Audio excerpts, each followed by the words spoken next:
PT KB Pharma bersama Teater Sanggar Cerita mempersembahkan serial sandiwara radio Babat Tanah Leluhur. Babat Tanah Leluhur. Kita memasuki sarang kalong, Kakang. Oh, apa itu besar sekali seperti anak orok bergelantungan berwarna hitam? Itu kalong. Jalan ke sana harus melewati kalong-kalong itu. Ayo kita ke sana, tapi jangan kau ganggu kalong-kalong itu. Iya, tapi kalau menyerang kita, terpaksa aku menyerang pula. Kalong besar itu bangun melihat kehadiran kita. Matanya kelihatan merah. Hati-hati, Kakang. Kalong itu mau menyerang kita. Merunduk, buku kalong itu beracun, Kakang. Awas! Lolos kalong besar. Menyerang lagi. Aduh, banyak sekali. Wah, kita dikeroyoknya. Aku tidak bisa menggunakan pedangku. Tempat ini terlalu sempit untuk bergerak. Terpaksa aku gunakan pukulan tangan kosong. Aku ikuti gerakanmu, anak manis. Lihat itu, sekali pukul yang besar jatuh tidak bangun lagi. Hore! Ayo, sekarang pukulanmu, anak manis. Itu menyerangmu lagi. Kau juga hebat, anak manis. Tingkat dasar pencermatan. Jangan ngomong saja. Masih banyak yang lain. Ayo, tahan supaya menghindar ke tempat lain. Ya.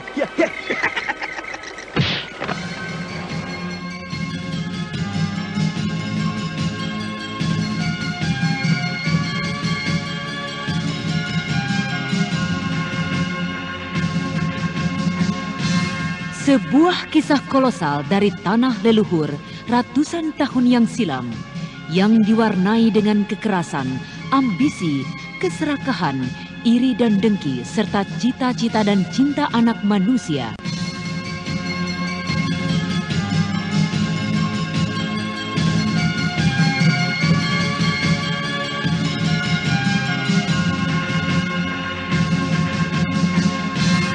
Kisah besar ini didukung oleh artis-artis Sanggar Prativi. Babat Tanah Leluhur kali ini dalam episode ke-16 dengan judul Pusaka Arca Emas.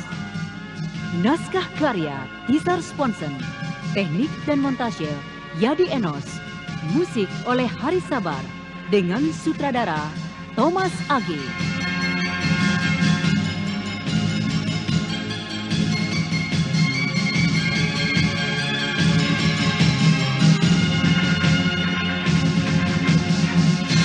Pada seri yang ke-16 ini menampilkan Chris Urspon sebagai Raden Sakapalwaguna, Eli Ermawati sebagai Anting Wulan, M. Abud sebagai Kijiro, Neni Haryoko sebagai Yukendit, Yanita Margaret sebagai Melur, dan pembawa cerita Neni Sumardi. Selamat menikmati.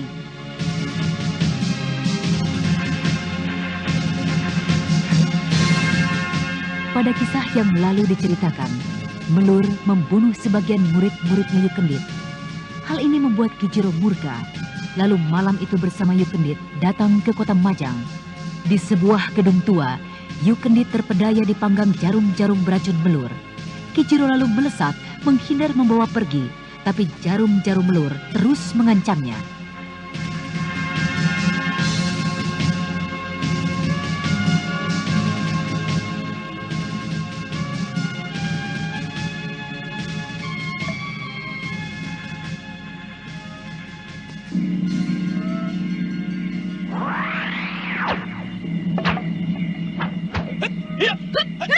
Mampus kau, Kijiro!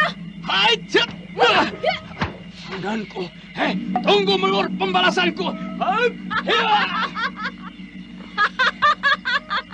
Akhirnya kau tidak mampu mengatasiku, Kijiro. Kali ini ku ampuni jiwamu. Tapi lain kali, jangan harap kau dapat hidup dengan tenang, Kijiro.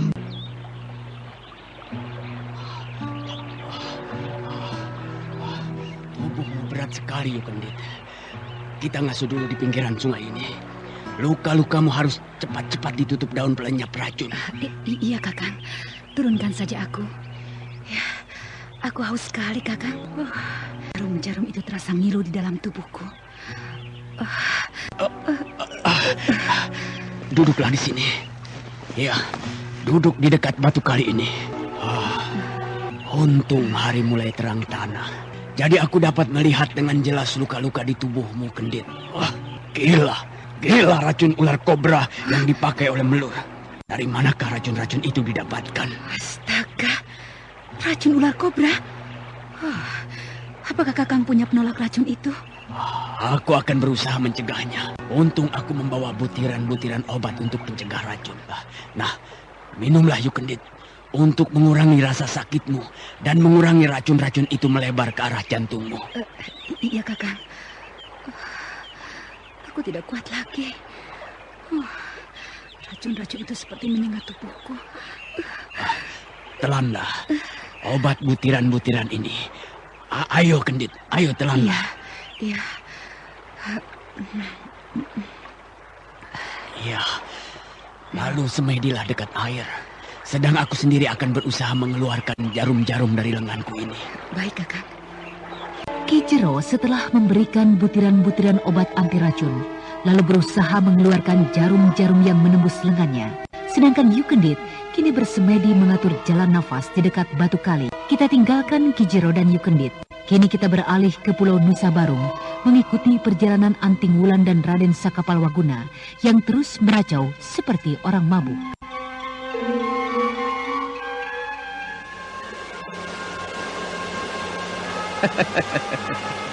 Anak manis, lihat itu. Ada jalan menanjak ke atas seperti sebuah undak-undakan. Ayo. Benar, ada jalan menuju ke atas jurang. Si Kila Saka ini tidak main-main denganku. Kau bicara apa? Aku gila? Ya, memang aku gila. Aku tergila-gila oleh anak manis yang bernama...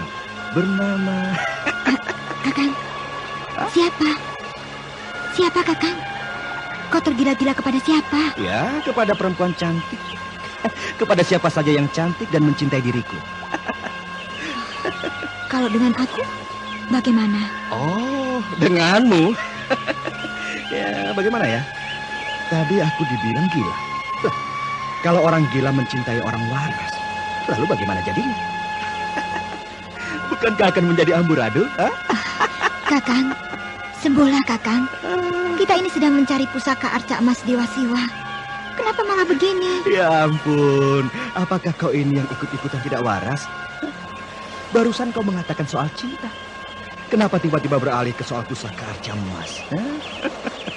Lalu sekarang yang tidak waras kau atau aku, anak manis? Kalau tidak terpengaruh penakut semua, ku hajar dadamu, Kakang. Anak manis, ini dadaku. Mana dadamu? Sarung, kurang. Jangan diteruskan. Aku dengar ada yang mengintai kita. Ayo sembunyi. Ada yang mengintai? Iya, ayo cepat bersembunyi. Mana orangnya? Tidak kelihatan. Diam saja, tunggu saja. Jangan banyak ngomong, berbahaya. Aneh. Tidak ada kedengaran orang datang. Mata Kakang Saka sedang mencari-cari sesuatu.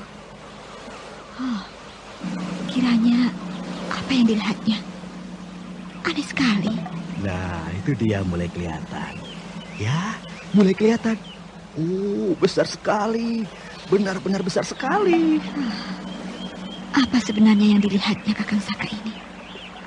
Aku tidak melihat apa-apa. Nah, mulai mendekat tempat ini, anak manis. Jangan bergerak, jangan kaget. Aku akan menyergapnya. Benda apa yang ditangkapnya itu? Hari ini kita akan makan enak, anak manis. Astaga, ular putih.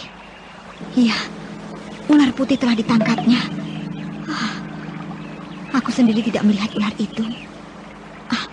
Tidak masuk akal. Ular langka masih hidup di dasar jurang ini. Kenapa kau heran melihatku dapat menangkap ular ini ya? Ular ini bernama ular putih Dewa Rembulan. Kakang masih ingat akan nama ular itu? Tapi mana mungkin ular yang Kakang pegang itu bernama ular putih Dewa Rembulan? Apakah kau lupa dengan jamur yang kutemukan itu? Nah, kalau ada kembang jamur, pasti di situ ada ular putih. Apakah kau lupa akan pesan Resi? Resi? Oh, Resi siapa ya? Aku lupa lagi. Eyang Wanayasa maksudmu? Iya. Kata beliau, ular ini untuk penambah tenaga dalam. Dan berarti Arca Emas itu tidak jauh tempatnya dari sini. Benar apa yang diucapkan oleh Kakang Saka. Eyang pernah berkata, kalau kalian telah menemukan jamur putih yang harum baunya, serta menemukan ular putih, berarti tidak jauh lagi Arca Dewa Emas itu dapat kalian temukan. Nah, hati-hatilah Anting Wulan, Saka. Oh, ya, begitu kata-kata Eyang. Nah, ular ini sudah mati. Kepalanya aku pukul tadi telah remuk. Ayo anak manis, kita makan dulu. Ha? Bukankah kau merasa lapar? Ayo, jangan malu-malu. Iya, Kakang.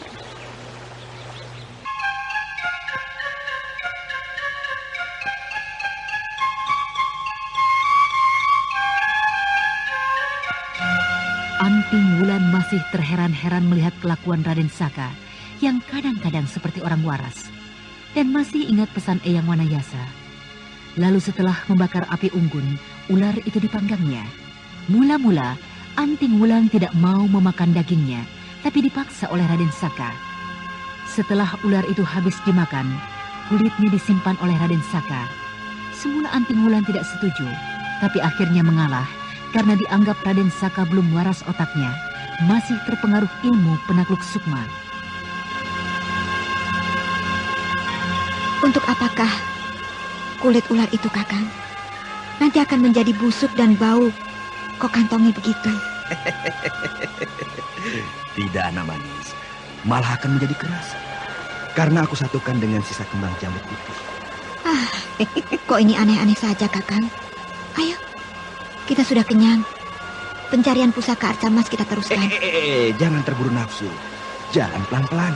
Jalan pelan-pelan apa maksud Kakang? Nah, kita masih kenyang. Kita masih kenyang. Kalau jalannya cepat-cepat, nanti kita lapar lagi. Kakang, lihat. Di depan kita itu undak-undakan semakin ke atas. Apakah kita bermalas-malasan seperti kerbau habis makan? Loh. Aku ini bukan kerbau, tapi manusia. Kau jahat. Keji mengatakan aku kerbau. Apa-apaan ini? Kok malah menangis seperti anak kecil? Mau minta makan. Kau jahat. Aku ini dibilang kerbau. Mentang-mentang kekenyangan makan. Kau tidak jujur. Kau tidak setia. Kakang, bukankah seekor kerbau kalau sudah makan pasti tidur-tiduran dan malas untuk bekerja? Jadi bukan maksudku menyindir Kakang. Bukan. Jangan marah. Kalau aku bersalah, maafkan aku, Kakang. Iya. Semoga kita berdua bukan kerbau, ya anak manis. Iya. Belum waras juga otaknya. Benar-benar gila Yukendit. Kalau saja tidak lepas dari terjanganku waktu itu, sudah kuhancurkan kepalanya. Sayang dia bisa meloloskan diri. Jangan melamun. Ayo, terus naik ke atas sana. Di sana ada jalan bercabang. Anda sekarang Ayo, masih Nafaris. mendengarkan Iya, Kakak. Sandiwara Radio di channel Memori 80.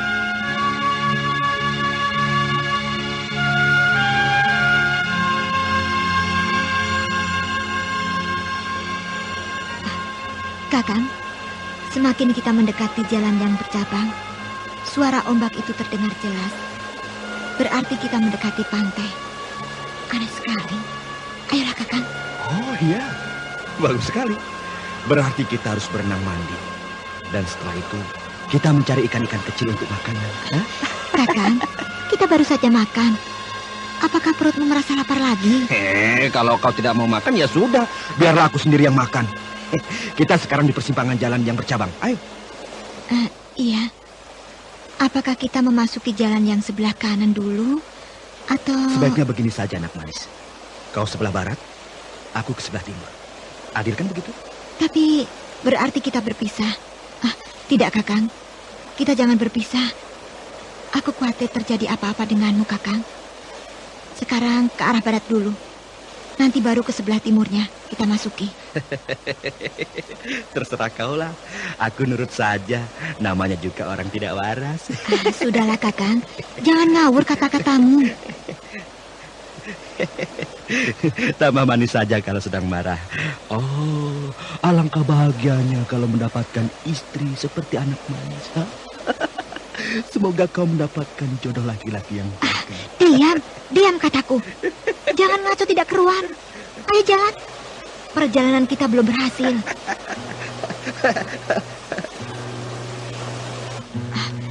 Kita memasuki sarang kalong, Kakang. Oh, apa itu besar sekali seperti anak orok bergelantungan berwarna hitam?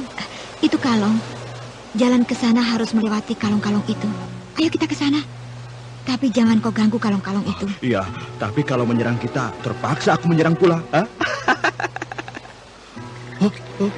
Kalong besar itu bangun, melihat kehadiran kita. Matanya kelihatan merah. Hati-hati, Kakang. Kalong itu mau menyerang kita. Merunduk, kuku kalong itu beracun, Kakang. Awas! Lolos kalong besar. Menyerang lagi. Aduh, banyak sekali. Wah, kita dikeroyok ya. Aku tidak bisa menggunakan pedangku. Tempat ini terlalu sempit untuk bergerak. Terpaksa aku gunakan pukulan tangan kosong. Aku ikuti gerakanmu, anak manis. Lihat itu. Pukul yang besar jatuh tidak bagus lagi. Hore! Ayo, sekarang pukulanmu, anak manis. Itu menyerangmu lagi. Kau juga hebat. Tingkat dasar kita. Jangan ngomong saja. Masih banyak yang lain. Ayo, tahan supaya menghindar ke tempat lain. Ya. Anting Wulan terpaksa menggunakan pukulan-pukulan mautnya karena beribu-ribu kelelawar menyerangnya. Sedangkan Raden Saka sambil tertawa-tawa membantu dengan pukulan-pukulan yang sembarangan.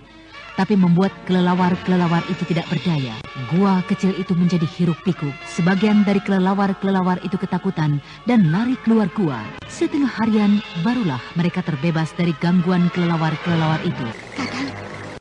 Kakang, kalong-kalong itu telah lari semuanya.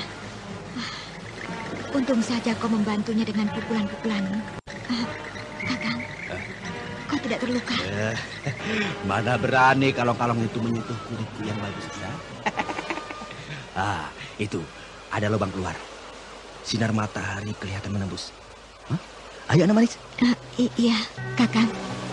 Kita telah keluar dari gua ini. Kita sekarang berdiri di atas sebuah tebing. Di bawah sana lautan. Aneh sekali tempat ini. Berarti tempat ini bukan yang kita cari. Kita harus mencari gua di pinggir tebing. Ayo, balik lagi ke dalam. Balik lagi ke dalam? Ya. Untuk apa? Jalan yang sebelah barat belum kita jajaki, anak manis. Ayo. Iya, kau benar. Ayolah, kita turun lagi. Ayo, Kakang. Kita masuk jalan ini. Mudah-mudahan jalan ini tujuan kita, Kakang. Kenapa kau? Sakit? Tidak. Aku mulai ngantuk sekali. Jalanlah kau sendirian. Aku mau tidur dulu di sini. Ayo, tahan rasa kantukmu itu. Jalan sebelah barat ini belum kita masuki. Ayolah, Kakang. Di mana ada undang-undang yang memaksa seseorang, anak manis?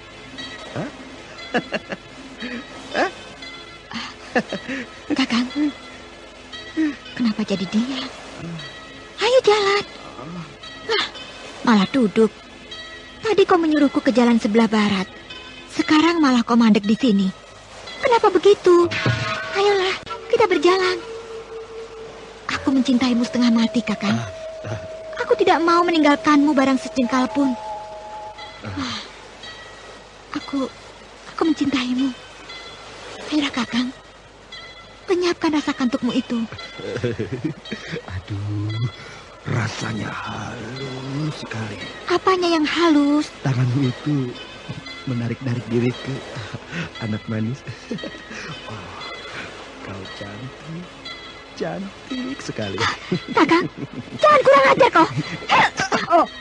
Aduh, kenapa kau memukulku? Kenapa? Apa salahku? Tidak, Maafkan aku, Kakang. Aku tidak bermaksud menyakitimu. Tapi tanganmu itu nakal sekali. Tamparanmu. Itu berarti kau jahat, bukan? Dan kau seperti perempuan di kaki Gunung Semeru itu yang menyisaku. Tidak. Oh, aku tidak mau berjalan dengan orang jahat. Aku tidak mau. Kakang, tunggu. Tunggu, Kakang. Maafkan aku. Aku tidak bermaksud apa-apa, Kakang.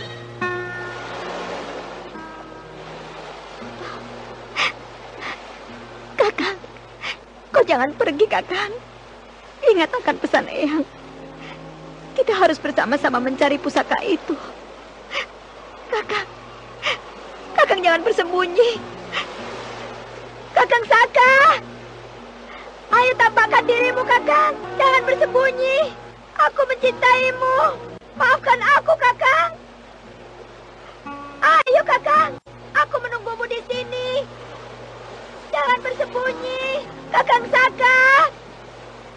Kakang, pusaka itu belum kita temukan, Kakang. Anak manis, kenapa kau menangis? Kau menggodaku, Kakang. Jangan pergi lagi ya, Kang, ya. Aku takut kau hilang. Ayo, kita bersama-sama ke jalan sana. Tapi kau harus berjanji kepadaku. Berjanji apa lagi? Kau tidak menyakiti hatiku, ya? Iya. Maafkan tadi, Kang. Aku tidak bersungguh-sungguh. Iya, aku memaafkannya. Ayo, jalan ke barat sana. Iya. Anting Wulan menjadi lega kembali setelah Raden Saka muncul di depannya, lalu meneruskan ke arah barat jalan di dalam gua itu. Kita tinggalkan Anting Wulan dan Raden Saka, dan kini kita beralih ke tepi sungai di luar perbatasan kota Majang, menjumpai Kijiro dan Yu Kendit. Jarum-jarum ini telah kuambil semuanya dari dalam tubuhnya. Kini aku berusaha mengusir racun-racun ular kobra itu. Yu Kendit, tahanlah dan jangan menolak tenaga yang kusalurkan ke dalam tubuhmu ini. Iya, Kakang. Mulailah. Nah, aku akan memulainya. Kendorkan semua urat-uratmu dan buka seluruh inderamu. Hup.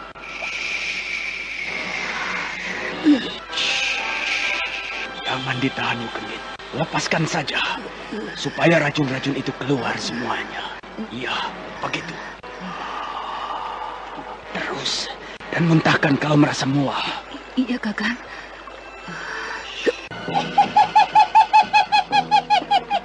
Kau sedang apa, Kijiro? Apakah istrimu itu sedang keracunan? Hentikan tenagamu. Kau akan sia-sia dan tidak akan berhasil mengatasi racun di dalam tubuh Yu Kendit. Astaga, tenagaku terpental lagi. Kiranya guru yang datang. Maafkan aku, guru.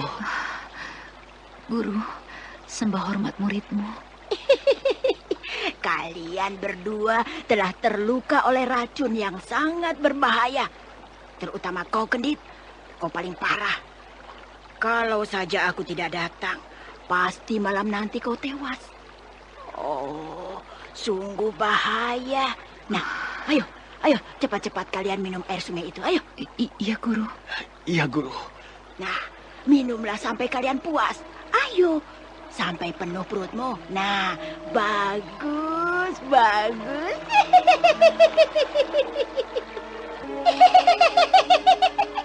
Sekarang berdirilah menghadap ke utara. Kuda-kuda kalian persiapkan. Kaki kanan di depan, tangan mengepal.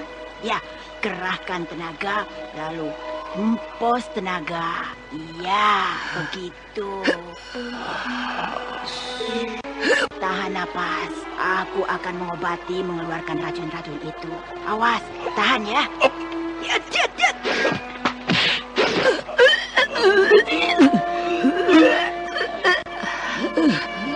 Ketika tongkat sang guru memukul pundak Yu Kendit dan Kijiro, maka mereka memuntahkan darah segar merah kebiru-biruan, lalu tampak wajah-wajah yang pucat membias. Guru, tenggorokanku sakit, kering rasanya, sulit untuk bernapas, Guru. Aku juga, Guru. Haus sekali, Guru. Haus sekali.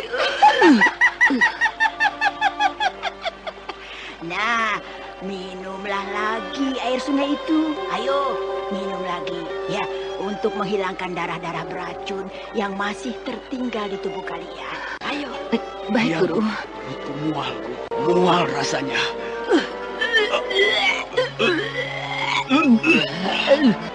Bagus. Darah-darah beracun itu telah keluar semuanya dari tubuh kalian. Nah, sekarang bersila, duduk sambil menghimpun tenaga. Ya, baik, Guru. Iya, Guru. Sekarang lewat tongkatku ini akan kusalurkan tenaga ke dalam tubuh kalian. Dan bersiaplah menerima tenaga dariku. Ki Jero dan Yu Kendit kini mukanya memerah lagi, tampak segar. Racun-racun yang menyelinap di dalam pembuluh-pembuluh darahnya telah lenyap.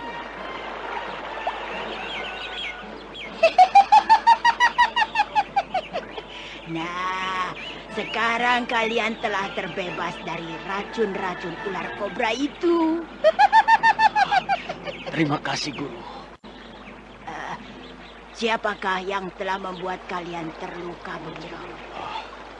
Guru, aku tidak menyangka kalau istriku yang pertama Melur dapat melakukan perbuatan ini. Jarum-jarum halusnya sangat berbisa. Melur? Wah, hebat ilmunya. Dari siapa dia mendapatkan racun-racun ular itu? Ini yang mengherankan. Padahal 10 hari yang lalu telah aku lukai tulang lehernya karena berkhianat. Menurut perhitunganku, Melur pasti tewas. Tapi justru bertambah hebat. Entah siapa yang menolongnya. Apakah dia mendapatkannya di Goa Angker? Goa ular itu? Tidak mungkin, Guru. Tidak satu orang pun berani pergi ke sana. Kecuali ingin mencari mati. Mungkin ada penolong yang ahli dalam racun ular, Guru. Mana mungkin kalau ada raja racun ular berkeliaran di tanah Jawa ini. Kecuali di negeri Tibet sana. Ada raja ular yang bernama Saolan. Tapi tidak mungkin dia akan datang kemari. Untung saja aku lekas-lekas datang menemui kalian. Karena aku mendatangi ke perguruanmu di sana. Menurut anak buahmu, kau sedang melakukan pengejaran terhadap orang yang mengerti pusaka arca emas Dewa Siwa. Iya, begitulah, Guru. Dan Melur ini menghalang-halangi maksud dan tujuan perguruan Jalak. Lalu kenapa Guru menyusahkan diri datang kemari?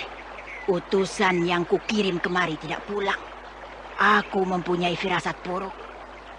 Pasti telah terjadi sesuatu yang luar biasa di perguruanmu. Dan ternyata benar.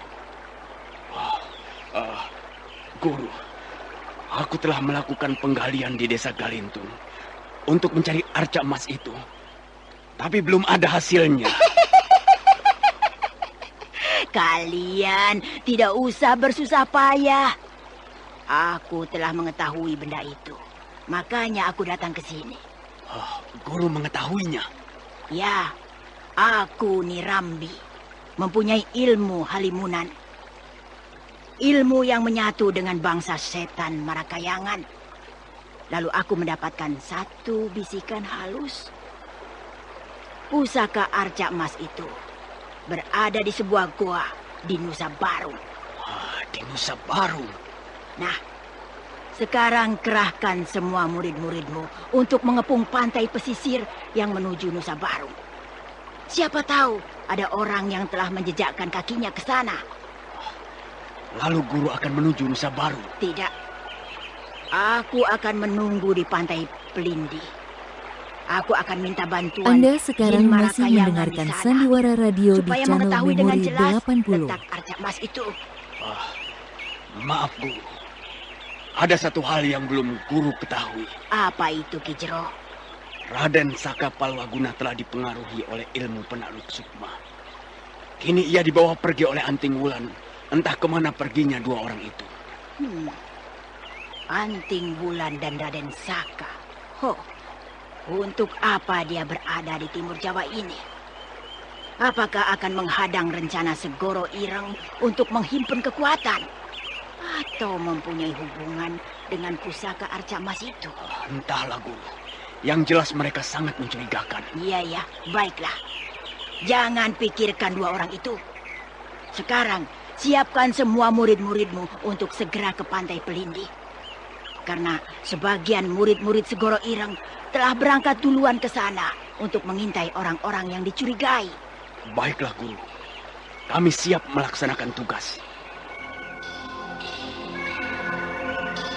Guru sakti yang dapat menghalau racun ular itu ternyata bernama Nirambi.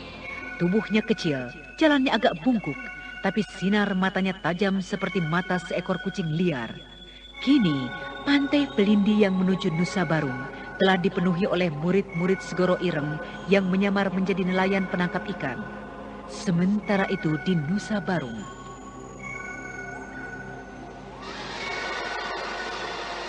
Kakang, di sini kita tidak menemukan apa-apa. Sekarang kita balik lagi ke atas, Kakang. Ke jalan sebelah timur sana. Ya, tak apalah. Hitung-hitung kita jalan-jalan di sini.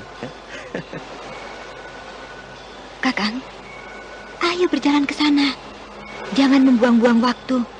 Sebentar lagi malam datang. Ayo.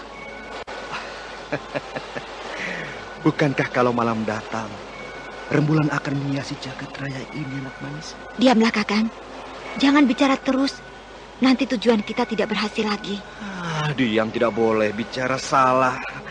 Apa maunya si anak manis? Aku tidak melarangmu, Kakang. Tapi yang Mbok mengerti sedikitlah. Kita ini sedang melakukan pencarian pusaka. Kok anggap main-main saja? Kata orang dunia ini hanya sebuah teka-teki yang harus kita tebak seperti orang main buah manggis, atau ngadu kemiri, atau ngadu ayam. Ya, ngadu nasib. Ya kan begitu? Tambah parah, ngaco. Berhenti dulu, Kakang. Aku melihat keanehan di sini, di pintu keluar ini. Ya, seperti ada warna kuning di pantul matahari senja. Berjongkoklah, Kakang. Lihatlah di balik batu pengganjal itu. Itu hanya hayalanmu saja. Masa benda pusaka disimpan dan diletakkan sembarangan? Ya, ambillah olehmu. Kalau betul itu arca emas. Sungguh, Kakang. Pantulannya lain. Aku sendirilah yang berjongkok. Anting Wulan lalu berjongkok dan benar apa yang dilihatnya. Sebuah arca emas. Lalu mengorek batu pengganjal itu. Raden Saka matanya tidak berkedip dengan apa yang dilihatnya. Pengaruh penakluk sukma seakan-akan telah lenyap dari tubuhnya. Untung kita belum jauh meninggalkan tempat ini. Dewata telah berkenan memberikan petunjuk. Jalan yang tadi kita lalui, tepat di bawah kalong-kalong tadi bergelantungan, Kakang. Batu pengganjal ini keras sekali. Ya, lubang batu ini sekarang bergeser, Kakang.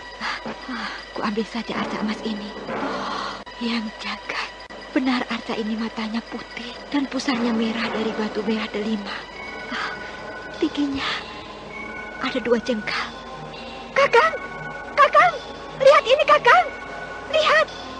Aku telah memegang arca emas Dewa Siwa, Kakang! Kakang Saka! Kakang! Tapi tanganmu kenapa tiba-tiba menjadi biru? Kehitam-hitaman. Kenapa jadi begini? Aduh, dadaku sakit. Tenggorokanku kering. Kakang! Anting Wulan, cepat kau letakkan arca itu pelan-pelan di bawah. Arca itu mengandung racun. Tapi kenapa sepasang permata biruku tidak mampu mengalahkan racun ini? Kekasihku Anting Wulan, makanlah bunga jamur ini.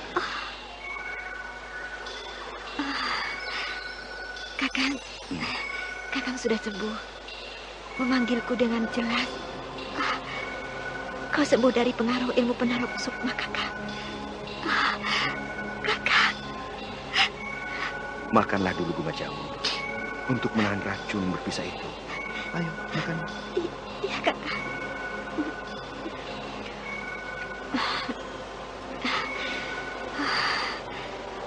Sekarang tidak perih lagi tenggorokanku. Sekarang ambil sepasang permata biru milikmu. Iya, Kakang. Astaga. Kan, benda itu tidak ada di pinggangku lagi. Pantas racun yang terdapat di arca emas ini mempan terhadapku. Kakang, kalau begitu, sebentar lagi aku akan tewas. Tidak, Anting Wulan. Masih ada aku. Di dalam tubuh masih ada racun penawar bisa. Bertahanlah dengan tenaga dalammu. Sekarang kau ingat-ingat di mana sepasang permata biru yang dapat mengalahkan segala bisa yang ada di jagat raya ini. Kakang, sebelum aku mengatakannya, aku ingin tahu lebih dulu. Kenapa kau tiba-tiba menjadi sembuh? Apakah pengaruh arca emas itu? Tunda dulu pertanyaan. Sekarang ceritakan di mana kau pernah melepaskan benda itu. Aku tidak ingin kau tewas dengan sia-sia. Wulan, aku akan kehilangan kamu. Ayo, katakan di mana benda itu, Wulan. Kakang, samar-samar aku ingat. Ketika aku menolong laki-laki yang istrinya akan melahirkan, aku melepaskan ikat pinggang sepasang permata itu ketika berada di sumur rumah Bandil. Ya, aku ingat di desa Galintung, Kakang. Sebelum racun itu menjalar, kita pergi dari sini. Kita pergi ke Galintung. Dengan hati-hati, Raden Saka membungkus arca emas Dewa Siwa itu dengan kulit ular putih ular dewa. Setelah itu dimasukkan ke dalam kantong plastik di pinggang Raden Saka. Dan kini, kedua pendekar Gua Larang itu melesat meninggalkan Nusa Barung, menyeberang ke pantai pesisir Pelindi. Kakang, racun itu mulai menjalar pelan-pelan ke atas lengan. Kakang, warna biru kehitam-hitaman semakin jelas. Tanganku sukar sekali digerakkan, Kakang. Sukar sekali, Kakang.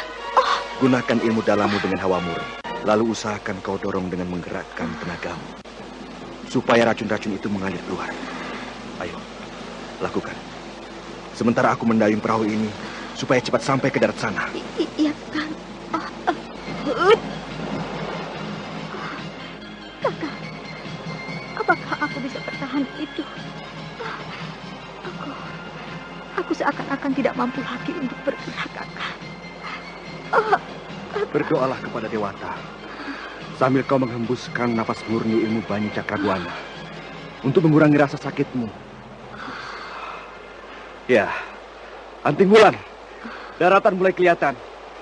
Sebentar lagi kita mendarat. Iya, Kakang. Aku akan berusaha menahan rasa sakit ini, Kakang.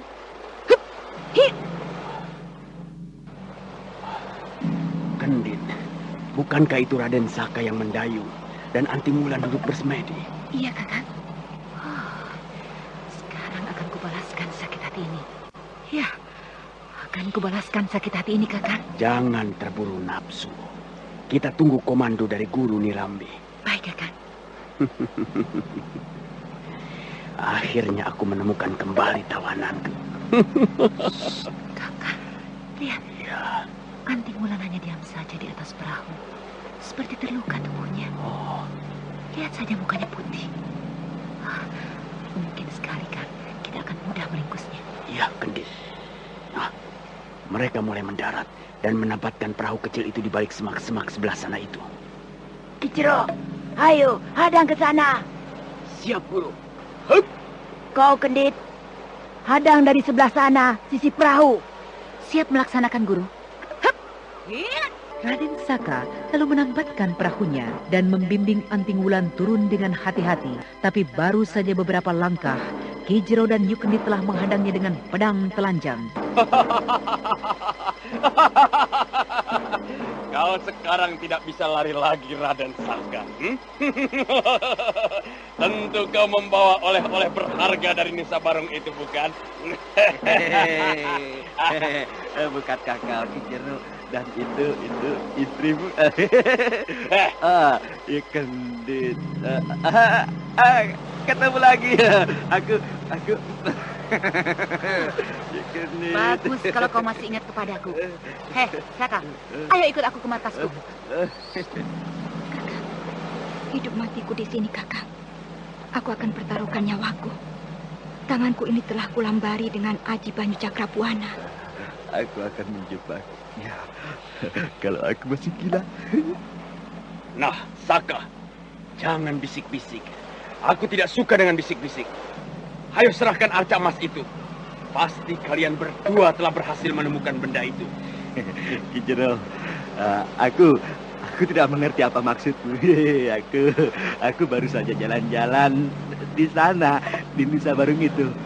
Bukankah perempuan yang di sampingku ini cantik? Kakang, aku saja yang menangkap Saka.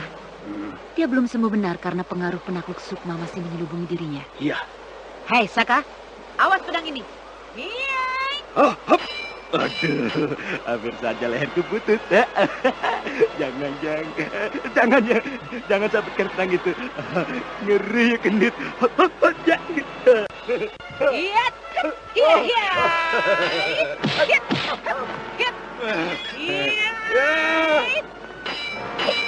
Anting Wulan, hutang kita belum lunas. Kau telah mengalahkan diriku. Nah, sekarang jagalah sambaran pedangku ini. Hai!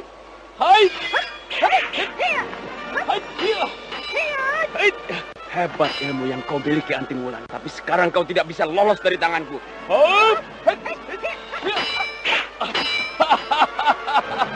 Seranganmu ngawur, meleset, tidak mengenai sasarannya, Anting Wulan.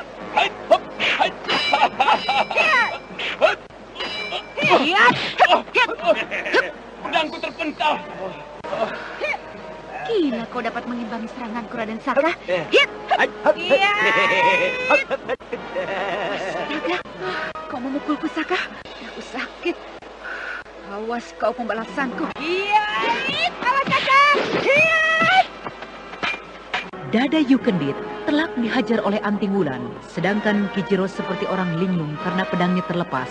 Anting Wulan dan Raden Saka tidak memburunya, tapi berusaha menghindar melesat pergi. Tapi tiba-tiba sebuah bayangan lain menghadang.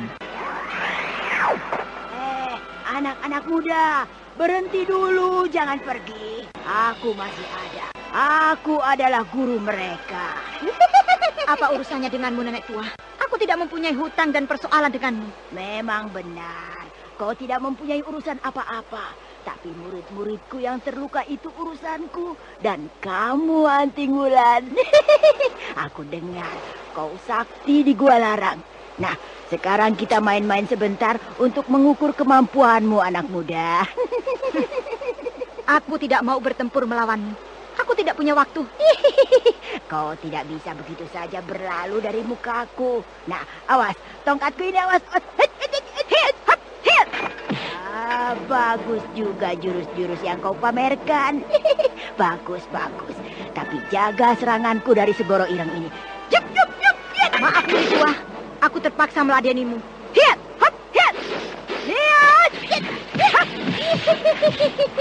Hebat, memang hebat serangan balik yang kau lancarkan. Tapi apakah kau mampu melawan ilmu setan yang gentayangan? Nah, lihat ini.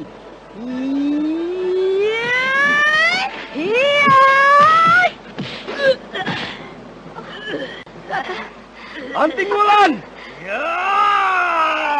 Kedua pukulan dahsyat itu beradu hingga menimbulkan suara yang hingar-bingar dibarengi ledakan. Hingga Anting Wulan dan Nirambi terjengkang ke belakang. Raden Saka lalu menyambar tubuh Anting Wulan melesat meninggalkan arena. Sementara itu Nirambi duduk kesakitan, tidak percaya pukulan ilmu setan gentayangan dapat ditahan oleh Anting Wulan. Lalu pelan-pelan ia bangkit mengambil tongkatnya. Benar-benar perempuan itu sakti. Untung saja dia tidak sepenuhnya menggunakan tenaga dalamnya. Kalau tenaga itu dipergunakan penuh, mungkin aku akan hancur oleh pukulannya. Sekarang aku harus menolong Yukendit dan Kijero. Bagaimana Wulan? Apakah dadamu masih sakit? Kakang, dadaku sekarang tidak karuan, Kakang. Nafasku mulai sesak. Wulan, duduklah, bersemedilah. Aku akan membantu menyalurkan tenaga di dalam tubuhmu ini. Iya, Kakak. Nah, bantulah supaya hawa yang kusalurkan dengan mudah menyusup ke seluruh urat-urat nadimu. Aku mulai, Wulan.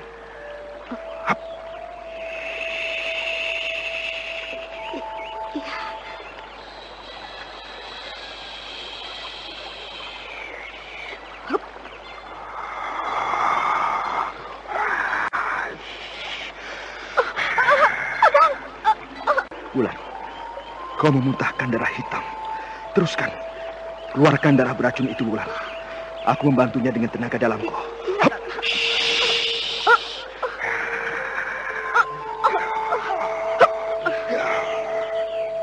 Berulang kali, Anting Wulan memuntahkan darah beracun berwarna hitam kebiru-biruan. Lalu tubuhnya lemas dan pucat. Raden Saka kemudian mencari tempat perlindungan, sebuah gua kecil. Setelah itu ia pergi meninggalkan Anting Wulan sendirian, dan ia menuju desa Galintung. Menurut orang yang kutanyakan tadi, desa Galintung masih ke arah barat sana. Aku harus berpacu. Ya, harus berpacu dengan waktu, supaya Anting Wulan dapat kuselamatkan. Ya!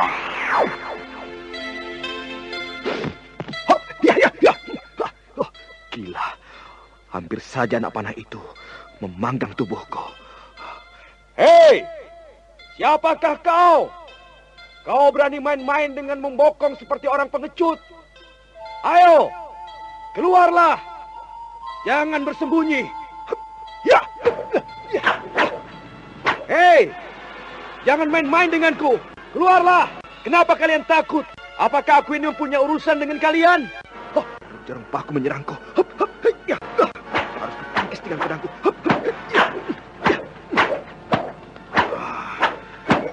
Benar-benar membuatku marah. Nah, jarum yang menempel di pedangku ini aku kembalikan. Ya!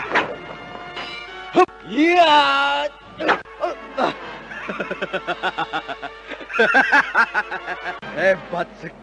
Hebat sekali serangan balikmu, Raden Saka, pendekar dari tanah barat. Siapakah kau, Kisanat? Kita tidak pernah bermusuhan. Iya, memang kita tidak pernah bermusuhan. Tetapi aku menginginkan pusaka arca emas itu. Iya, pusaka arca emas yang kau bawa-bawa itu, Raden Saka. Siapakah kiranya yang perkasa dengan kehebatan ilmunya? Tiba-tiba ingin merampok dan seenaknya minta milik orang lain tanpa bersusah payah. Tentu kau yang telah malang melintang akan mengenalku. Aku si Cakar Maut yang akan menguasai seantero jagat ini. Nah, Raden Saka, tentu nyalimu akan gentar mendengar namaku. Iya, namaku muncul lagi di Marcapada ini. Aku bukan semacam tikus kecil yang takut akan cakar maut, cakar neraka, atau cakar perawan. Tapi yang aku takutkan ialah berbuat dosa. Bicaramu macam Pandita Ratu saja. Raden Saka, aku terpaksa melakukan kekerasan terhadapmu. Awas ini, jarum-jarum beracunku.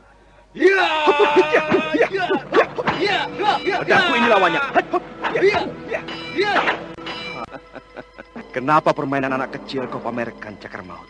Apakah kau tidak mempunyai ilmu andalan yang lain? Benar kau menantangku, Raden Saka? Aku tidak menantangmu, tapi kau sendiri yang mencari musuh. Jangan salahkan aku kalau aku membuatmu tidak berdaya. Sombong sekali kata-katamu. Awas, 1000 gunung mendobrak langit. Aku tahan dengan kincir itu tingkat pertama.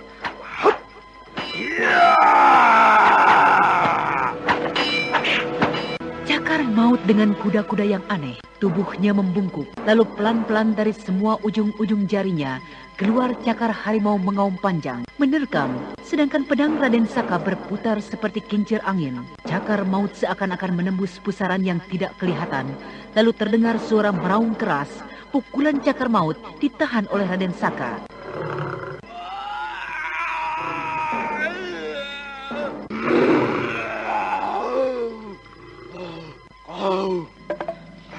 Kau menahan pukulan-pukulanku. Baik, Raden Saka. Untuk hari ini, Aku mengakui keunggulanmu. Tapi tunggu pembalasanku nanti. Sebaiknya kita tidak usah bermusuhan. Aku tidak akan dendam terhadapmu. Tapi kenapa kau yang menjadi dendam? Apakah permusuhan yang telah kita lakukan? Dengar olehmu, Raden Saka. Di antara orang-orang Segoro Ireng yang kau binasakan di Pasundan adalah masih sedarah denganku. Iya, hutang nyawa harus dibayar dengan nyawa. Siapa yang kau maksud? Tidak perlu kau tahu. Tapi setelah kau diambang ajal, akan kusebutkan saudaraku sedarah itu. Nah, tunggulah pembalasanku nanti. Hup, ya. Cakar maut. Golongan hitam yang memperebutkan arca emas. Benar kata-kata Yang. Arca emas yang kudapatkan ini banyak menimbulkan bencana di atas Marcapada. Kalau tidak buru-buru aku serahkan kepada Yang, akan menjadi huru-hara besar. Ya, sekarang aku teruskan perjalananku yang tertunda ini. Ya. Guru, kita harus mencari mereka. Pasti belum jauh. Jangan tergesa-gesa, Ki Jero. Lawan kita bukan orang sembarangan. Anting bulan yang sangat berbahaya. Ilmu Banyu Cakrabuana sangat ampuh sekali dimilikinya. Dan Saka pun sekarang berbahaya, Guru. Hebat sekali ilmu penakluk sukma dalam waktu singkat. Dapat ditaklukkannya. Ini benar-benar di luar dugaanku, Guru. Nah, itulah jago-jago persilatan. Mereka kelihatan lemah. Tapi sebenarnya memendam sesuatu yang dahsyat yang orang tidak tahu akan kehebatannya. Aku selama ini malang melintang di kolong langit. Baru pertama kali menemukan jago muda yang begitu hebat dan tangguh. Kau berdua belum unggulan melawan mereka. Lalu apa yang akan kita lakukan, Guru? Anting bulan kelihatan terluka dalam. Kita harus mencari dan memperdaya Raden Saka supaya jauh dari anting bulan. Hingga dengan mudah kita keroyok si anting bulan itu. Benar, Guru. Jalan lain tidak ada. Anting bulan harus dikeroyok dan kita jadikan sandera supaya Raden Saka mau memberikan arca emas itu. Kakang, apakah Kakang yakin kalau mereka berhasil mendapatkan arca emas itu di Nusa Baru? Untuk membuktikan itu semua, aku akan memanggil Marakayangan yang sering membantuku. Ayo, sekarang kalian sediakan dupa dan kemenyan. Kita ke bawah pohon sengon itu. Untuk apa dupa dan kemenyan itu, Guru? Untuk perantara memanggil sahabatku dari alam gaib. Begitu. Baiklah, Guru. Nirambi lalu ke bawah pohon sengon, sedangkan Yukendit menyiapkan dupa, arung dan kemenyan. Setelah dupa itu dibakar, Nirambi mulutnya berkomat-komit dan menyan itu dibakarnya. Bau menyan di alam bebas yang sepi membangunkan bulu roma. Kesulitan apa? Hingga kau seperti kehilangan pegangan, Nirambi?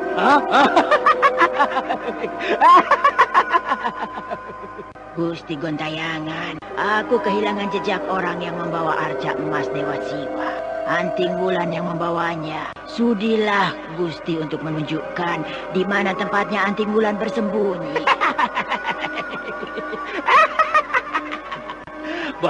Baiklah Nirambi. Aku melihat dulu di kaca saktiku. Apakah siang hari aku dapat melihat persembunyiannya? Apakah kalau siang hari ada halangannya, Gusti? Aku biasa melacak sesuatu pada malam hari. Kalau siang hari, mataku agak suram. Nah, Nirambi, tunggulah sebentar. Aku akan terbang dulu.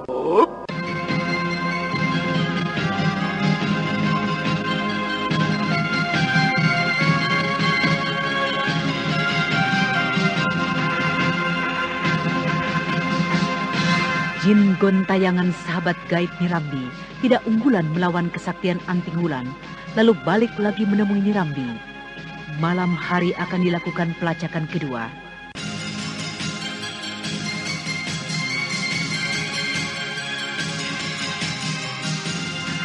Anda sekarang masih mendengarkan Sandiwara Radio di channel Memori 80.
Anting Wulan disembunyikan di sebuah gua oleh Raden Saka.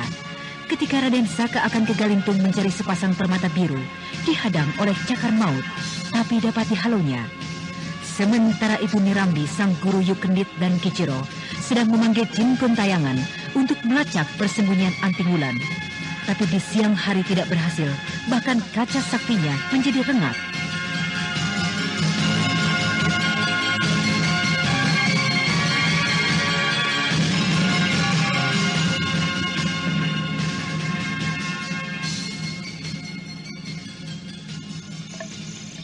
Kendit, sudah kau siapkan semua dupa, arang dan kemenyan itu? Sudah, Guru. Arang sudah dibakar, siap untuk memanggil Gusti Gentayangan. Bawa kemari.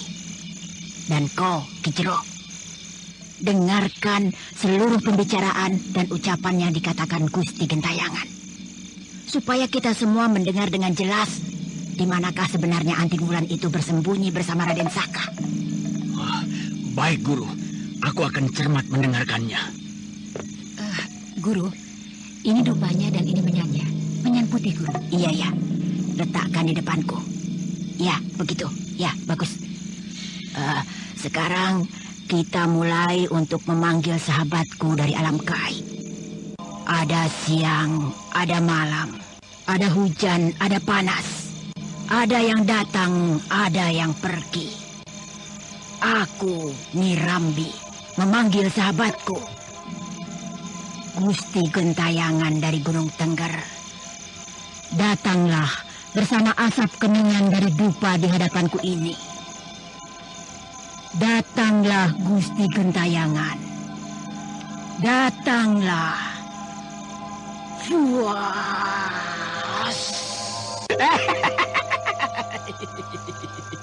Nirambi, aku sudah siap menunggu kau memanggilku. Iya, sekarang waktunya aku akan mencari persembunyian Anting Wulan. Malam hari buatku menjadi terang benderang seperti siang. Gusti Gentayangan, apakah ada syarat lain yang perlu kau bawa dari sini?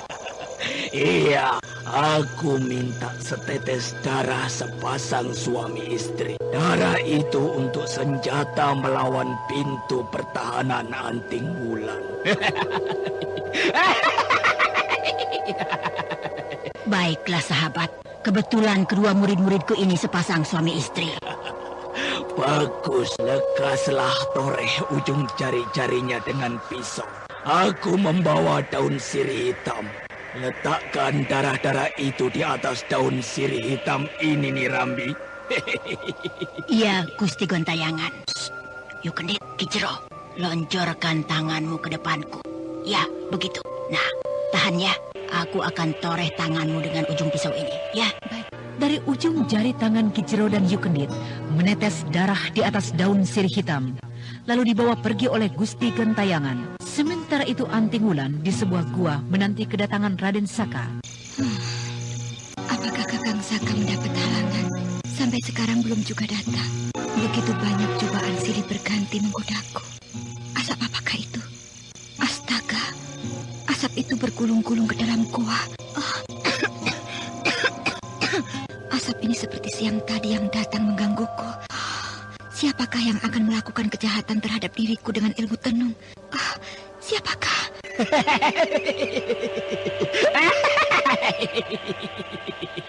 Anting Wulan, aku datang lagi menemuimu, Anting Wulan.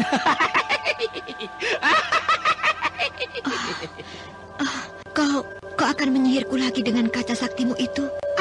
Atau kau akan adu tanding kesaktian terhadapku, makhluk setan? Atas nama yang agung, lindungilah aku dari segala yang jahat dan yang kecil. Engkau yang menjadikan siang dan malam. Asal air kembalilah ke air, asal tanah kembalilah ke asalnya. Sirnalah seluruh kejahatan di Marjapada ini.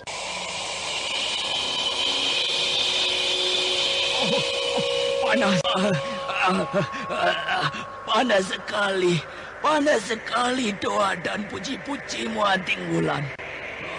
Tapi dengan kaca sakti ini, aku dapat mendekatimu. Nah, tidurlah kau anak manis. Tidurlah dengan tenang di situ.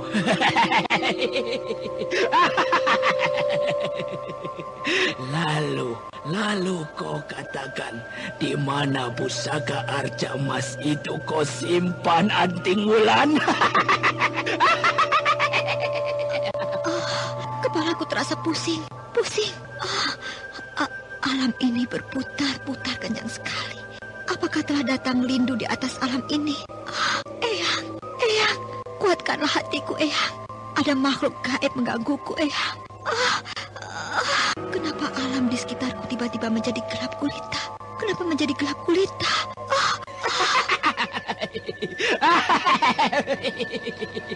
Anting Wulan, kau dalam pengaruh setan Tengger, raja segala marakayangan. Ayo, takluklah hatimu. Pergilah.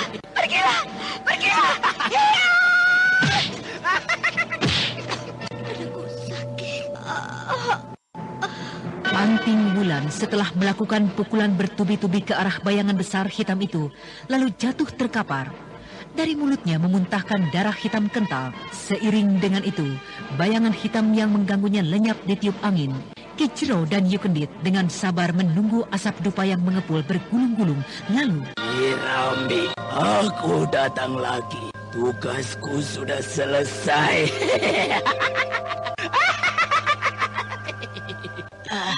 Bagaimana sahabatku? Berhasil mendapatkan tempat persembunyiannya? Iya, aku berhasil. Dan sekarang Anting Wulan terkapar sendirian di sebuah goa di sebelah barat dari sini, di tebing curam. Kalian boleh mengambilnya malam ini. Terima kasih sahabatku Gontayangan. Nah, sebagai hadiahku, aku telah menyediakan secanting madat cair untukmu sahabat. Terimalah dengan senang hati. Ya, terima kasih. Terima kasih, Nirambi.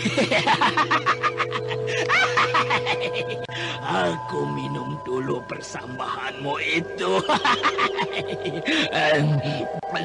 Nah, segar sekali.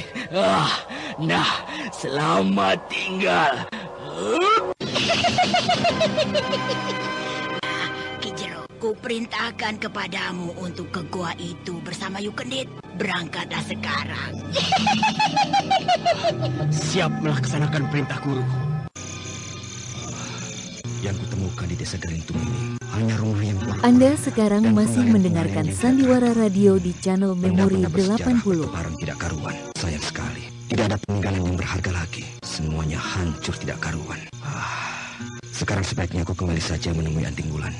Kasihan, hampir 1 harian aku tinggalkan dengan bekal makanan seadanya dan obat pencegah racun berbisa. Cukup untuk bertahan beberapa hari. Gendit, itu goa yang berada di tepi tebing sudah nampak dari sini. Ayo cepat, Gendit. Iya, Kakang.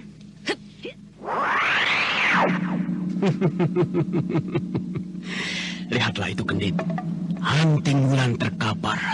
Aku akan menggendongnya ke kaki Gunung Semeru. Tunggu dulu, Kakang. Aku yang membawanya. Jangan, Kakang. Oh, rupanya kau cemburu. Ya, baik. Bawalah olehmu. Aku tahu sifat-sifatmu, Kakang. Kau mudah terpengaruh kalau melihat yang cantik. Iya. Sudahlah, jangan bertengkar. Hayo, bawa perempuan itu. Iya, Kakang. Anting Wulan yang terkapar tidak berdaya dibawa oleh Yukendit ke perguruan Jalak di kaki Gunung Semeru. Lalu tubuhnya diikat dengan rantai. Dalam posisi berdiri, di bawahnya uap panas membias. Sebentar saja tubuh itu penuh keringat. Dan pelan-pelan Anting Wulan sadar. Ketika sadar apa yang terjadi pada dirinya, berusaha berontak tapi sia-sia. Tubuhnya semakin lemas. Yang Agung, kenapa aku jadi begini? Siapakah yang telah menangkap ini? Haus. Kakang Saka. Anting Wulan, sekarang kau tidak berdaya. Dan sebentar lagi malaikat maut akan menjemputmu. Nah, Anting Wulan, sebelum malaikat datang, di manakah kau sembunyikan arca emas Dewa Siwa? Anda sekarang masih mendengarkan Sandiwara Radio di channel Memori 80. Dengan 1000 pedang, nantinya aku tidak akan memberikan jawaban. Perempuan sombong, perempuan angkuh. Kau kira kau saja yang sakti di jagat ini? Nah, Anting Wulan, aku ingin mematahkan tanganmu. Kau rasakan ini. Hiya! Dengan sekuat tenagaku, akan kulambari diri ini dengan tenaga dalamku. Pukulanku tidak berhasil.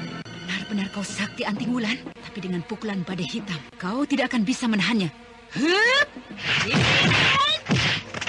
Kuserahkan diriku ini kepadamu yang agung.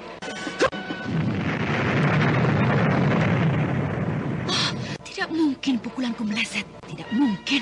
Setan alas, aku tidak berhasil melukaimu. Sebaiknya kubunuh saja kau.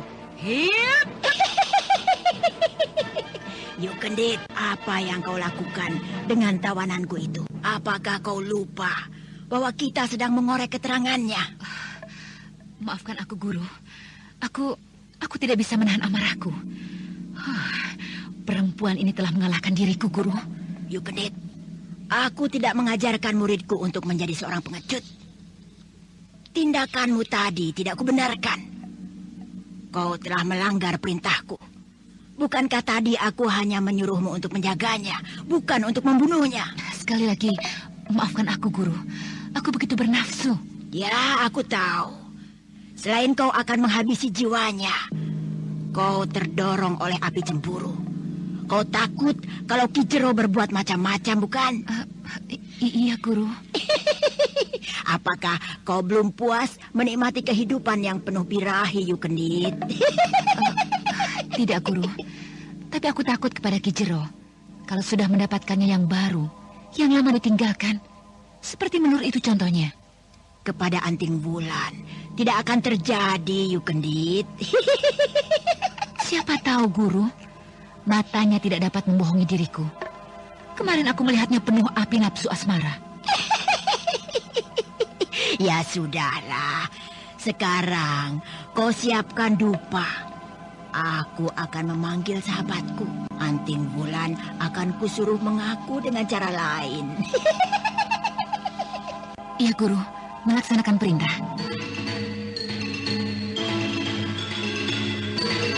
Anting Wulan tersiksa oleh panas dan rasa haus. Tubuhnya bermandikan keringat. Lehernya terasa kering, merintih. Sementara itu di lain tempat, Raden Sakapalwaguna penuh kemarahan.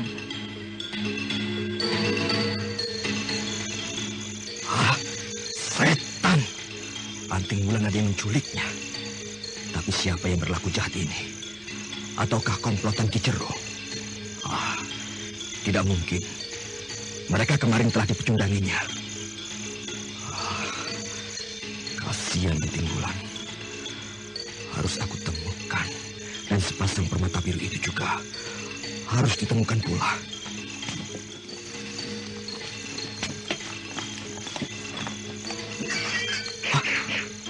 Ada yang berkelahi.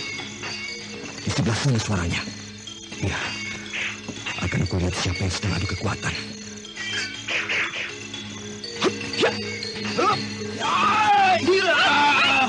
Mampus kau, perempuan rendah!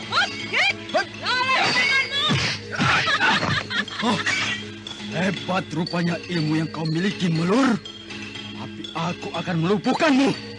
Ya, setelah itu kau akan kuajak terbang ke sorga. Manusia kotor, manusia rendah. Apa kau kira aku ini perempuan yang mudah kau ajak berbuat terkutuk? Sekarang nampaknya kau berubah. Kau telah menjadi perempuan yang mau membela kebenaran. Akar maut, manusia dalam hidupnya mempunyai perubahan. Apakah kau tidak sadar kalau kita ini akan mati? Jangan mengajari aku, Melur. Ingat olehmu, kita ini sebelum mati harus menikmati dulu sebagian hidup dengan bergembira. Lalu kita merajai sebagian jagat raya ini dengan kesaktian seperti Ratu Sima, ratu pertama di tanah Jawa ini. Namanya sampai sekarang harum dan dihormati orang karena kesaktiannya. Nah, kenapa kau tidak menuju ke arah sana, Melur? Apakah kita akan menjadi seorang biksu yang jauh dari urusan duniawi? Hah? Cakar Maut, Gusti Ratu Sima bertahta dan terkenal namanya serta kesaktiannya untuk membela kebenaran, bukan kejahatan, Cakar Maut. Kau berjalan di arah yang salah, arah yang terkutuk. Wah, hebat sekali kata-katamu. Apakah kau akan menyucikan dirimu melebur dosa-dosamu? Tidak, Melur. Tidak. Dosa-dosamu juga telah menumpuk ibarat gunung disusul menjadi 1000 gunung. Dosamu belum ada ampunnya, Melur. Jangan banyak bicara. Ayo, kenapa kau diam tidak menyerangku? Hah? Kenapa kau memandangi aku seperti itu? Kurang ngajar. Matamu jelalatan seperti kucing mencuri ikan.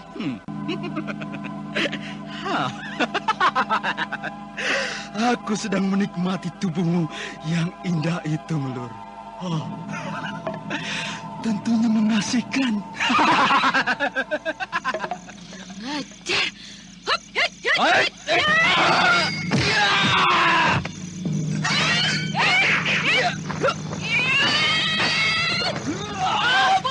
Cakar Maut! Hampir saja leherku putus. Ini balasanku.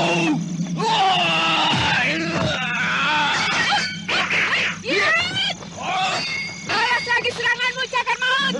Sekarang jangan menyesal. Jaga ini pedang dan jarum-jarum mautku.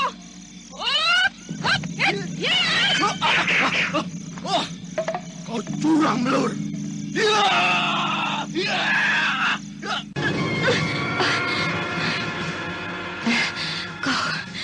Kau tampak gagah, Cakar Maut.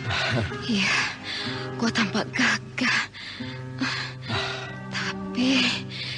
Tapi... Kau gila. Kau masih mampu menyerangku. Tahan. Dadaku.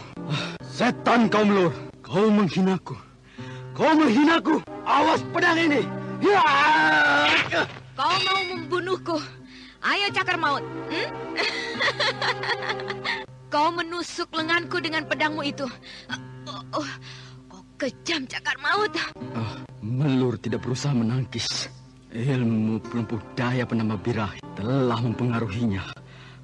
Kesempatan ini tidak akan kusia-siakan. Sayang kalau dibunuh. Kenapa kau, Cakar? Ataukah kita akan terbang melayang bersama-sama? Iya. Kita terbang bersama-sama. Tapi kau kulumpuhkan dulu.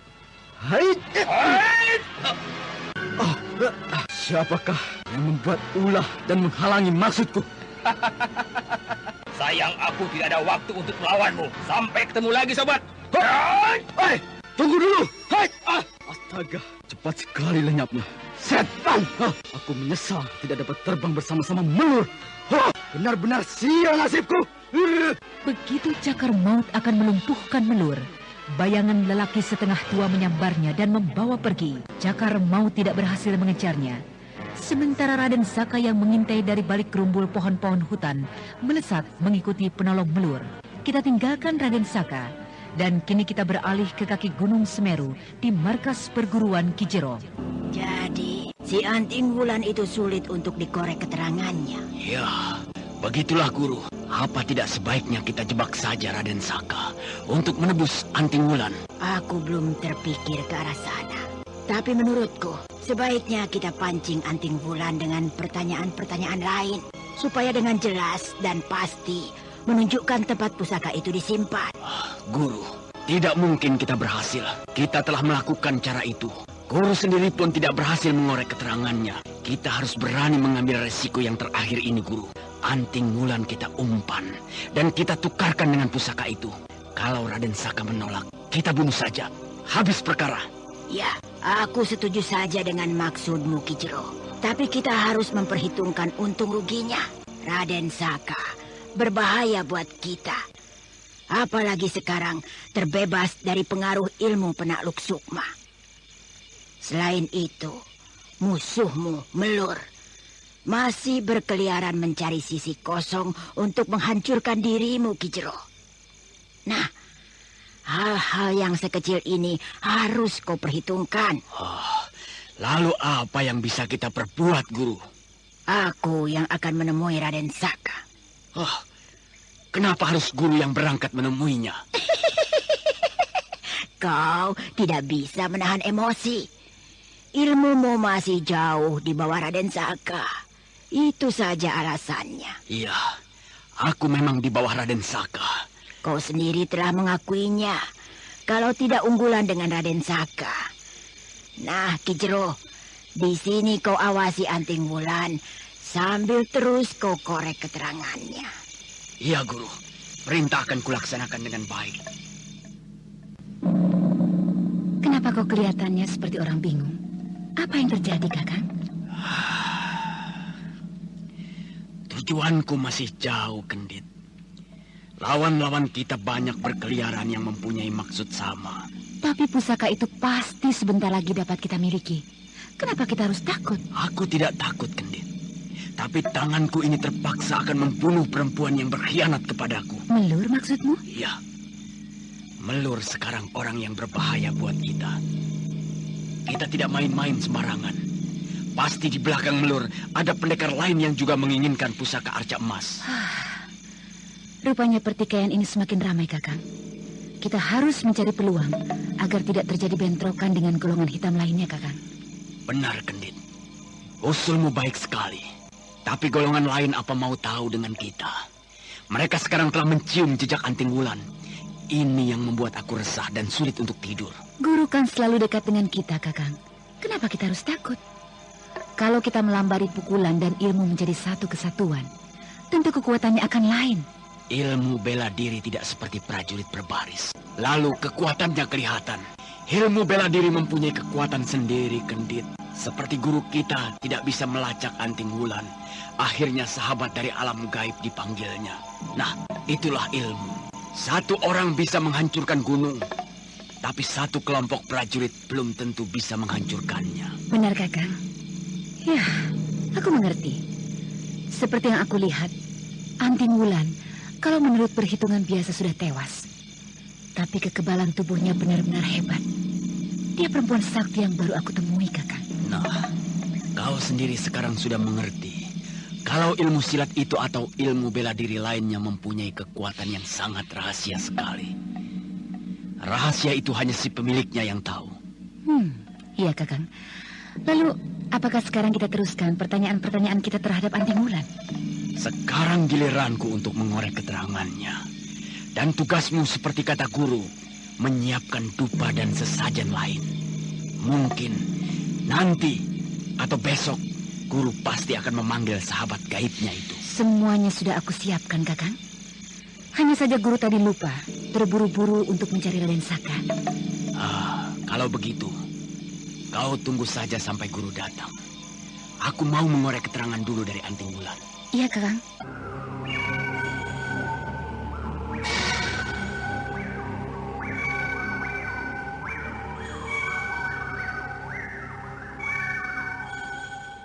Dari tubuhnya mengalir keringat berwarna kehitam-hitaman. Apakah racun-racun di dalam tubuhnya akan segera merenggut jiwanya? Harus dicegah supaya aku dapat mengorek keterangannya. Anting Wulan, kau dengar suaraku? Aku dengar, Ki Jero. Aku dengar suaramu. Apakah kau akan mengorek keterangan dariku? Bagus. Kau telah mengetahui tujuan. Kau akan sia-sia, Ki Jero, karena benda itu sudah hangus terbakar. Jangan kau bicara tidak menentu. Apakah kau akan membuat kebohongan dalam dirimu sendiri? Kau ketakutan kalau benda pusaka itu terbakar, bukan? Nah, kalau kau inginkan benda itu, lepaskan ikatanku. Apa kau akan bersiasat? Lalu setelah ikatan itu dilepaskan, kau akan melarikan diri. Tidak Anting Wulan. Aku tidak dapat kubohongi lagi. Kau terlalu licik, terlalu curang. Ada perampok dan pengecut yang ketakutan. Ki Jero, kenapa kau beraninya kepada perempuan yang tidak berdaya? Apakah kau takut mati kalau ikatan di dalam tubuhku ini kau lepaskan? Kau menghinaku. Aku tidak takut dengan tikus kecil macam kau, Anting Wulan. Kalau saja aku tidak patuh kepada guruku Nirambi, ku hancurkan kepalamu. Oh, kenapa tidak kau lakukan saja? Aku siap menerima pukulanmu.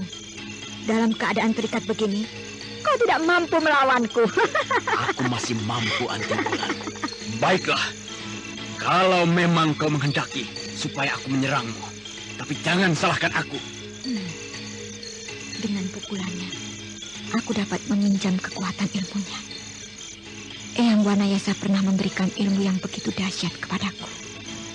Juga dari Laut Selatan, ilmu Banyu Cakrabuana. Kedua ilmu milikku, kugabungkan untuk menyedot pukulan dari Ki Jero. Lalu pelan-pelan, aku akan mengusir racun yang merambat pelan di dalam tubuhku ini. Anting Wulan, kau terima ini. Ilmu gelombang hitam. Kau akan terjerat oleh pukulan ilmuku ini. Hup, hai! Ku tahan, Ki Jero. Hup, hup. Ya, ya.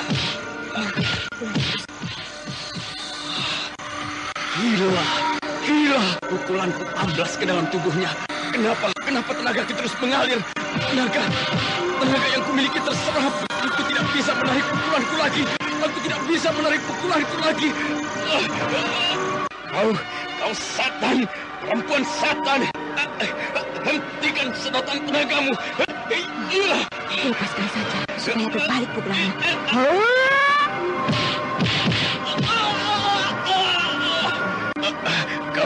Kau perempuan setan. Kakang kenapa? Apa yang terjadi, Kakang? Tubuhmu seperti terlempar. Kendit, kau harus hati-hati dengan Anting Wulan. Dia sangat berbahaya. Jangan sekali-kali kau memukulnya. Tenagamu bisa diserapnya. Mungkin dia mempunyai ilmu sihir. Hah? Ilmu sihir? Berarti guru saja yang bisa mengimbanginya. Ayo mari Kakang, masuk dulu ke kamar semedi supaya tubuh Kakang segar kembali. Iya, Kendit. Dengan meringis menahan sakit, Ki Jero dipapah oleh Hiu Kendit ke ruangan semedi. Anting Wulan memandang dengan senyum sinis. Ya, kita tinggalkan kaki Gunung Semeru. Dan kini kita beralih mengikuti Raden Saka di tengah hutan Welimi. Melur ditolong oleh seorang pengemis rupanya. Siapakah kiranya pengemis budiman itu? Aku amati saja dari sini. Melur, kau terkena pengaruh ilmu penuh budaya, penambah birahi. Kenapa aku ada di sini? Ki Ageng Lindu, kenapa aku di sini? Duduklah dengan tenang. Kerahkan pikiranmu ke satu titik. Aku melihat adanya pengaruh ilmu di dalam tubuhmu, Melur. Iya. Kenapa tubuhku gemetar begini? Kenapa aku ingin kemesraan, Ki? Kenapa? Pejamkan matamu, Melur. Ya, begitu. Aku akan mengusir pengaruh-pengaruh itu dari dalam tubuhmu. Iya, Ki. Nah, aku akan mulai mengusir pengaruh jahat itu.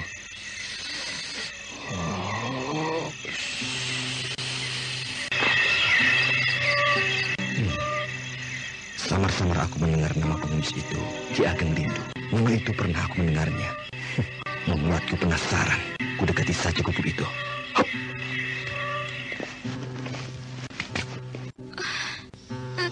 Ki Ageng. Kenapa aku tidak bisa menahan perasaan ini, Ki Ageng? Maafkan aku, Ki Ageng. Aku inginkan ada laki-laki yang... Ki Ageng, aduh. Astaga, kenapa kau, Melur? Kau seperti diserang oleh orang dari luar. Badanku sekarang lemas. Apa yang terjadi pada diriku, Ki? Kenapa aku berada di sini? Kau tidak apa-apa, Melur? Tidak, Ki. Tapi kenapa kakiku sukar untuk digerakkan? Barusan Melur berteriak-teriak karena pengaruh itu tidak bisa aku usir dari tubuhnya. Tapi kenapa tiba-tiba jatuh terduduk? Seperti ada hembusan angin yang menotok jalan darahnya tadi. Kakiku seperti kesemutan. Apakah ini karena pengaruh ilmu dari cakar maut? Tidak, Melur. Sebetulnya aku tidak berhasil mengobatimu. Tapi di luar kubuku ada orang lain yang menolongmu dengan yang diam. Ilmu totokan jarak jauh di kakimu itu, hingga kau terbebas dari pengaruh ilmu pelumpuh daya penambah birahi. Siapakah kiranya yang datang ke sini? Sebentar, Melur. Aku akan mengundangnya masuk. Kisanak yang di luar, silahkan masuk ke dalam. Aku mengundangmu. Jangan malu-malu.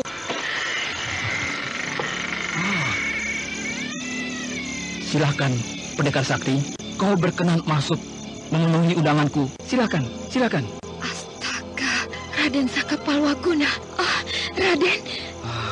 Kiranya aku yang tua ini tidak menyangka akan kedatangan pendekar dari jauh. Selamat datang, Raden. Maafkan kehadiranku yang tiba-tiba ini. Dan maafkan kalau aku membantumu secara diam-diam, Ki Ageng Lindung. Salam hormatku. Tidak apa-apa, Raden. Kau masih orang sendiri. Kita berjodoh bertemu di tengah-tengah hutan ini. Kiranya angin apa hingga kau datang kemari, Raden? Maaf, Ki. Aku mengikutimu dari tepian hutan dekat gua persembunyian Anting Wulan.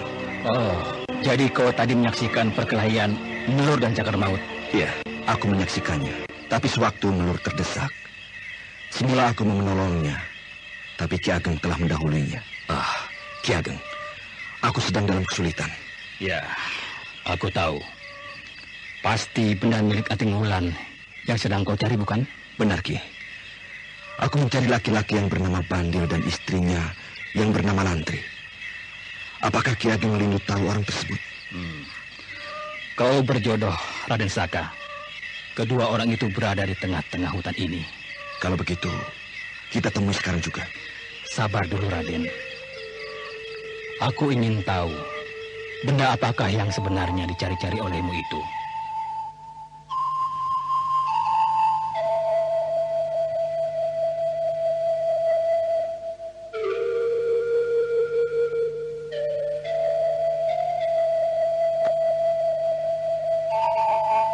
Lalu Raden Saka Palwaguna menceritakan tentang penemuan arca emas Dewa Siwa dan lenyapnya Anting Wulan yang diculik orang, serta tujuannya mencari sepasang permata yang tertinggal di desa Galintung.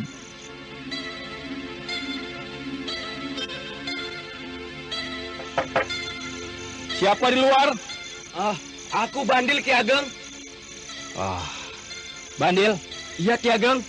Ayo terus masuk saja. Buka pintunya, tidak terkunci. Iya, Ki.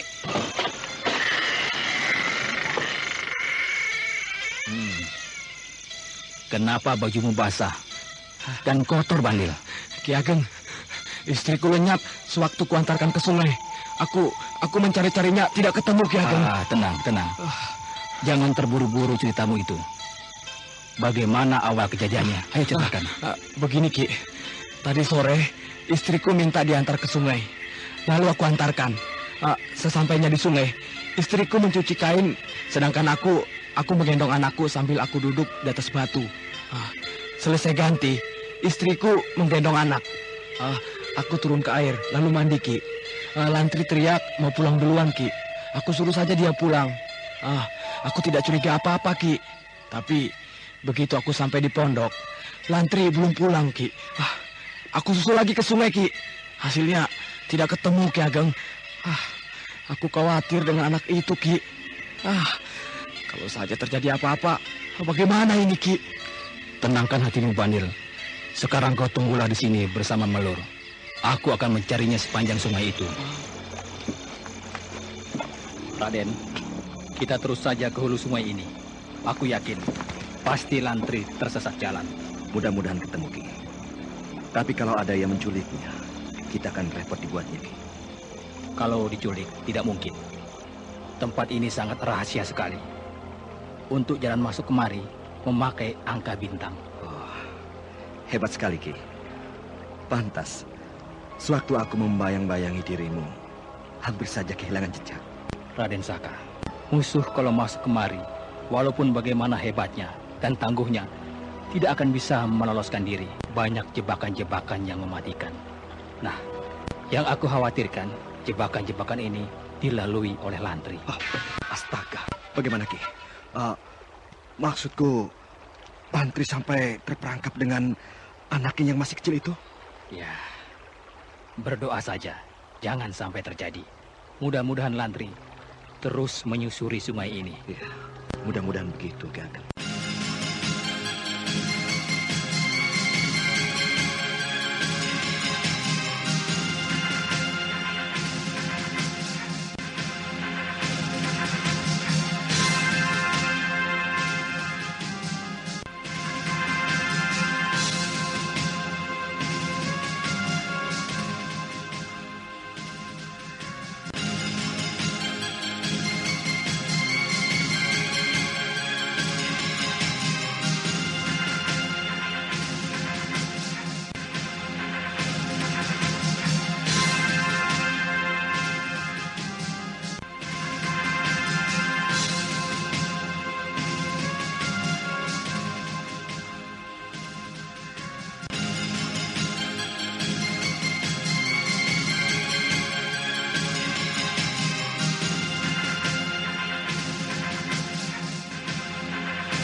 Budiman Ki Ageng Lindung bersama-sama dengan Raden Saka dengan cepat melesat menuju sungai yang tidak jauh dari tengah-tengah hutan belingi itu, lalu menyusurinya ke arah hulu.